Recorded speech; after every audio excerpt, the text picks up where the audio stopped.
It's a journey, it's not a race. Now, we say that a lot. It's things that's said a lot, but what does it mean in business and what does it mean if you're a light worker, you're a spiritual worker, right? Um, One of the things that I notice, particularly in the holistic and spiritual sector today, is that everyone wants to be a master in something. And they've maybe only been in the industry a few years or 5 years, and they really, it's like almost they're trying to run before they walk. Now, of course, we all want to be the best in what we can do, right? And we want to serve our clients the best possible way. That's what we're here to do. But there's this almost expectation that within a year or two that you are automatically this expert, right?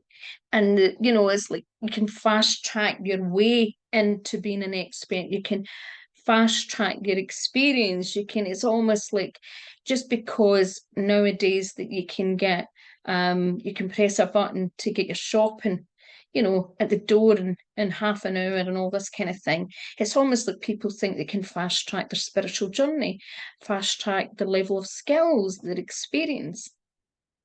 And I think there's a lot of things that have contributed to this. I think society as a whole, it's almost now that you can get a certificate in the press of a button. And I'll give you some examples. So when I first started studying healing over 30 years, there's lots of things different. And even when I started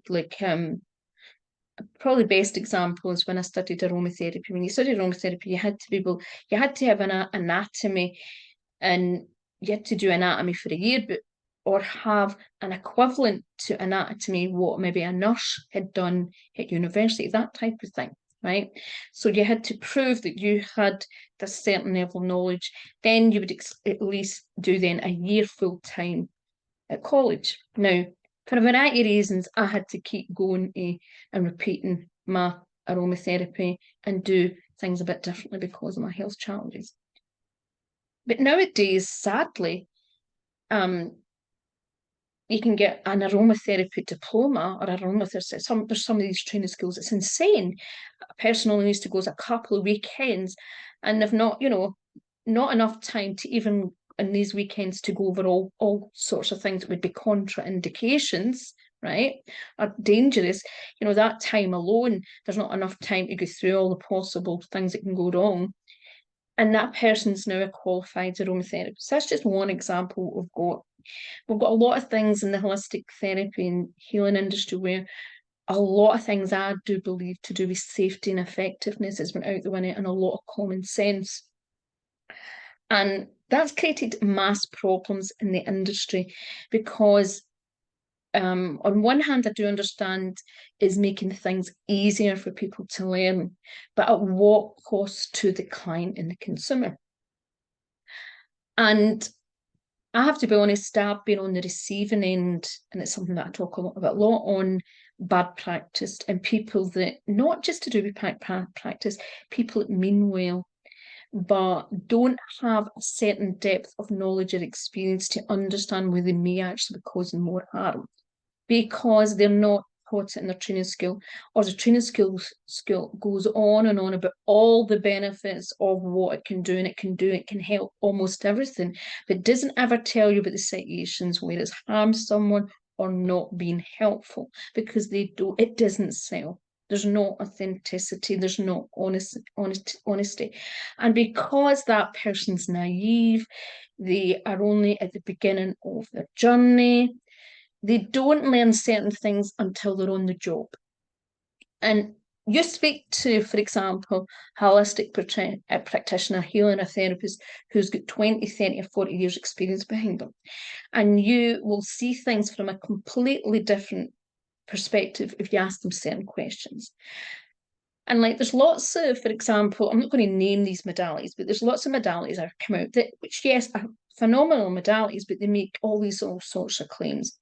And, a lot of therapists, I'll just give you an example, as one I'm thinking now, and I know lots of healers who went down that avenue and trained in these modalities, and were just repeating what the training and the person that came up with these modalities say that they did, and they'd done it for years. But guess what? Most of these people are not really using those modalities anymore, because after 5 years, it would maybe take them about 5 years to realize that they would maybe hit occasional problems and then maybe other problems, or maybe the clients were constantly coming back when weren't supposed to need to come back, or it wasn't quite doing what they were originally were told that was supposed to do. It took them that length of time to really consciously realize, it's not exactly what it said.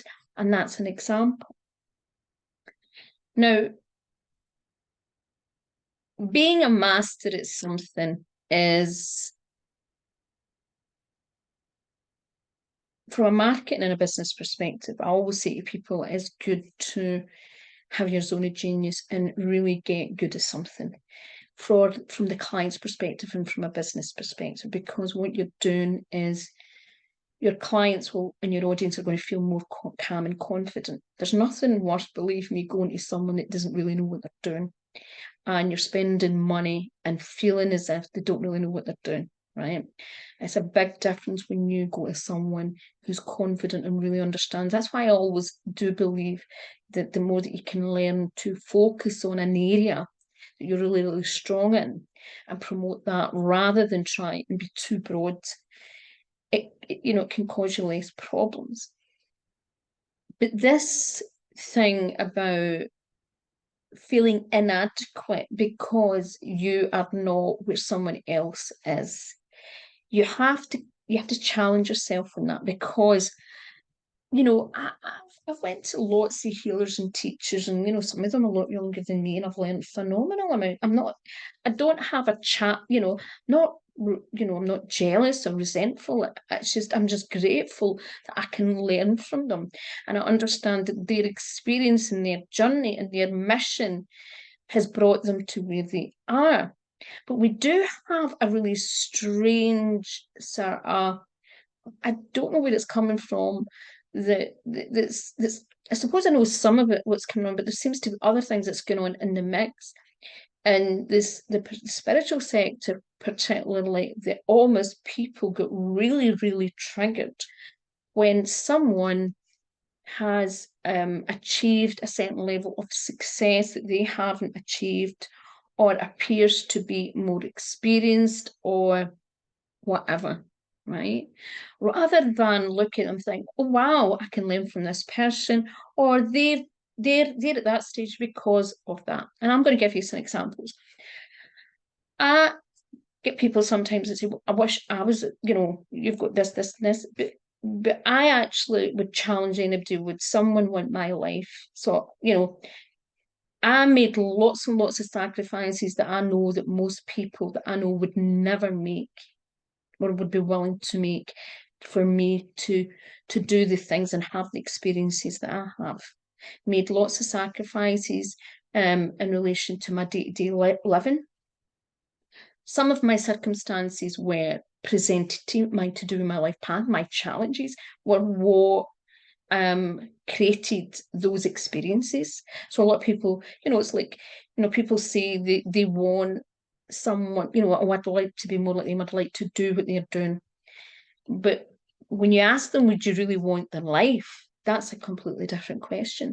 So I don't want somebody else's life. I might like the idea of certain things, and I may think, but I'm only seeing a tunnel vision. If I look at someone's success, right, and I see something on, and I'm only seeing a small, tiny part of that person's life. It's like some people can see things, but they don't see all the other things that goes on through my day. And people don't see all the rehabilitation and other things that I've got to do, or all the other things, because they're only seeing a tiny, tiny lens in my life and the tiny, tiny reality, and they're only seeing a perception of what they think. And even maybe if they see some one video and I make a statement about something, they may have created a picture in their head and about what I'm saying, because they've only saw one aspect of why I'm saying what I'm saying, or because they've never experienced what I've experienced. It's the same with you. your experience is your experience, but your journey is not a race, right? And I have to be honest, say like things like Reiki, right? So Reiki was one of my first modalities. I came across Reiki about 33 years ago. And one of the things that struck me always about Reiki that I do question the word is this created big strong's ego within the healing community is because we have the word master after like Reiki master, right? And I've always thought it was a bit strange because when I always think about a Chinese master, I think it's someone who's really ancient and have been disciplined, spending maybe like 10 hours a day meditating. That was my concept, my perception. Someone who's so deeply spiritual, they dedicated their whole life to mastering something, right? And there was something that in the grand scheme of times of most holistic modalities and things, it's not that much time and it's not really that much investment in relation to time, energy, and money compared to many modalities and many things. If you think about somebody studied to be a counsellor, a psychotherapist, and how many years of dedication, right? And then you're talking about someone getting into someone's energy field. Now, I went down that route and I did it, and it really I wouldn't be here today if I hadn't went down that path and used those tools. I'm not saying that, but what I'm saying is the way that these things were brought to the Western world and the way they were served in the Western world has always questioned me because I've met people who are very much about I'm a master, I'm a Reiki master, I'm a Reiki, and it's almost like you have to honour them and respect them. And when you think, and a lot of these people, their training was over just a few weekends, over 2 or 3 weekends, over a couple of years, nothing major. Some of them didn't even do that many case studies, so they didn't have that much experience. There was no masterhood. There wasn't like 30, 40 years of mastering and being a little Buddha and truly mastering it. So I think there's a lot of the ego comes in where we have this thing that we hold on to titles and we want to do, we all do it. I've got as big an ego as everybody else. But this thing where we hang on to the title and we want to be this can stop us evolving. Because what we're doing is we are too busy thinking to hold on to this identity. And it's one of the reasons why I always say a lot of coaches and healers, therapists at work, do not over-identify with your tools.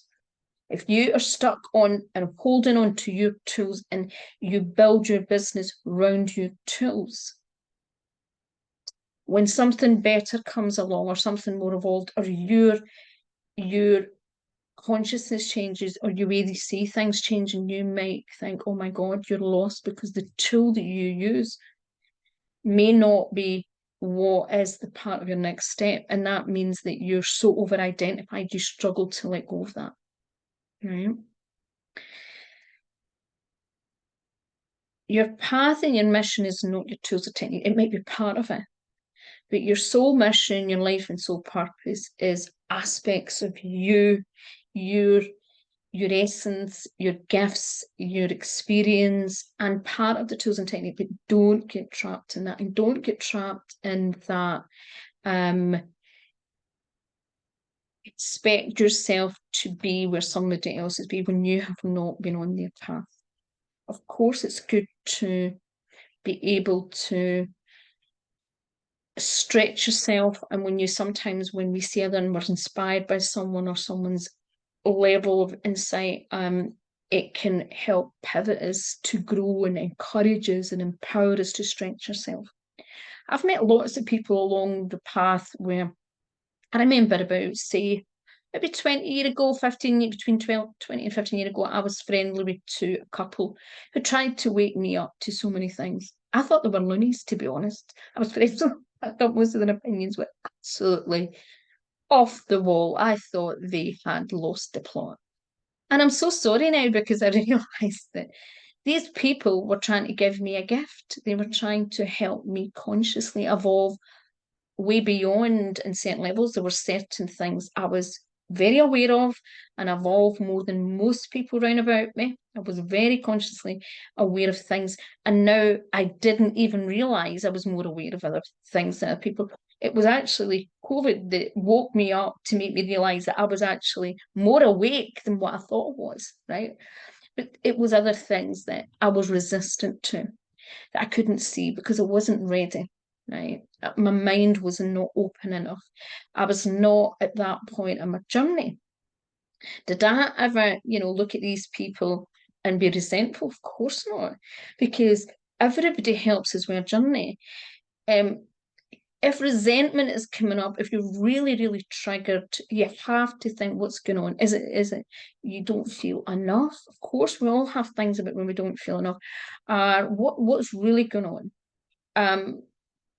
And also, what are you willing to, if you really do want to evolve and get to a certain level, what are you willing to commit? That is the thing, because sometimes I meet people, but they are not willing to make certain commitment and certain amount of sacrifice.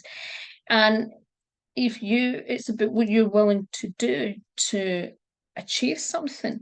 But, we have a society now that is now almost convinced us and programmed us in many ways, almost as if we should be entitled and we should achieve something at the press of a button. And if we don't get that, it's like almost we're really angry and we're resentful with the world that they've got that, no matter what, if that's a level of awakening, level of consciousness, level of financial security, or whatever it is, or how many Facebook and Instagram. I mean, it's insanity how much people base themselves. It's almost like they are trying to it's the run before you can walk, and it's almost like a child starting nursery school and is annoyed because they've not got their college degree yet. That's what it's like. So come on, wake up, people. Stop basing your journey or where you're at in your business, your spiritual journey, your life on other people. Like, I've had lots of areas in my life where I've been so behind everyone. And one of those is my health. I've been behind. I felt like as if I'd behind. I felt like a failure most of my life in relation to other healers because I was not fully healed. And everybody else, it was almost like this judge. Well, not everybody else, but a lot of healers who don't have a good level of conscious awareness trying to put me down because I was not fully physically healed. But now I have more confidence to know that if we could see inside the soul and we could see inside what is going on in their life, and if we could all see everything from an energetic perspective and see things, we'd maybe look at each other with more compassion and understanding, and ourselves, and see ourselves with more strength, and see other people would see things in a completely different way. So remember, it is not a race, it's a journey, and be in the moment, because the more that you try and rush that journey, you miss the golden nuggets, wisdom, the biggest lessons that are actually part of your journey. And see, even those hurdles that you think, oh my God, whether they're financial or health or business or relationships or whatever they are, believe me, they can be part of your mission, and a very powerful part of your mission that you never thought about. Because people can judge me for a lot of things to do with my health and say, you must have brought a lot of this on. Of course, right? But guess what? A lot of these key pivotal things that have happened to me have gave me greater wisdom and insight about the holistic and spiritual industry. That's gave me phenomenal, being able to me help my clients phenomenally, but also see things from such a wider and deeper perspective that most people can't imagine. So that has gave me great rich in wisdom, and it's gave me something, and to me that's been part of my soul mission. So who is to say that that wasn't what was supposed to happen?